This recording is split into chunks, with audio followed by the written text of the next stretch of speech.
প্রশ্ন, মানুষ কিভাবে পাপে অভ্যস্ত হয়ে পড়ে তা জন মিল্টনের প্যারাডাইস লস্ট কাব্যে কিভাবে দেখানো হয়েছে? উত্তর, বিশ্লেষণসহ।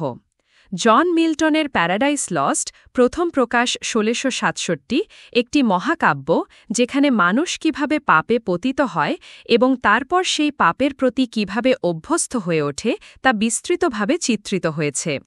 এই কাব্যে আদম ও হাওয়ার ঈশ্বরের নিষেধ অমান্য করে ফল খাওয়ার ঘটনা একটি রূপক চিত্র, যা দ্বারা মানবজাতির পাপ প্রবণতা ও তা থেকে অভ্যস্ততা তুলে ধরা হয়েছে।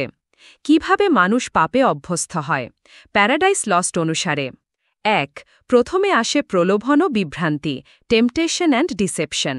শয়তান হাওয়াকে প্রলুব্ধ করে এবং ঈশ্বর সম্পর্কে মিথ্যা বলে বিভ্রান্ত করে।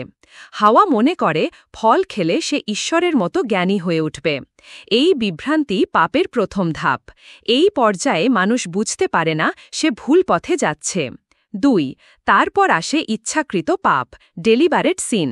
হাওয়া ফল খাওয়ার পর আদমকেও দেয়, যদিও আদম জানে এটা ভুল।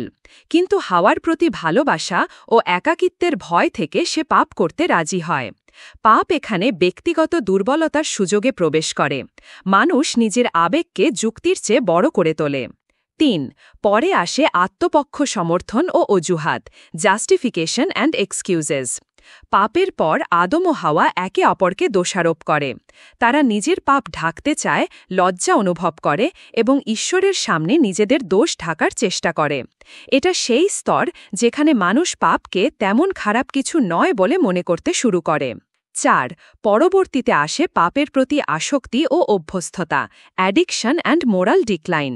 মিল্টন দেখান ঈশ্বরের কাছ থেকে বিচ্ছিন্ন হয়ে গেলে মানুষ ধীরে ধীরে সত্য, ন্যায় ও পবিত্রতার অনুভূতি হারিয়ে ফেলে।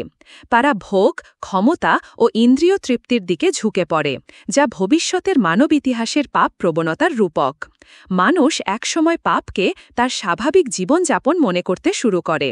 উপসংহার: জন মিল্টন প্যারাডাইস লস্টে দেখিয়েছেন যে মানুষ প্রথমে প্রলোভিত হয়, তারপর ইচ্ছাকৃতভাবে পাপে লিপ্ত হয়। এরপর সে যুক্তি দিয়ে নিজের পাপকে ন্যায্যতা দেয় এবং ধীরে ধীরে সেই পাপে অভ্যস্ত ও নির্লজ্জ হয়ে পড়ে। এই পুরো প্রক্রিয়াটি মানুষের নৈতিক পতনের ধারাবাহিক মানসিক ও আত্মিক অবক্ষয়।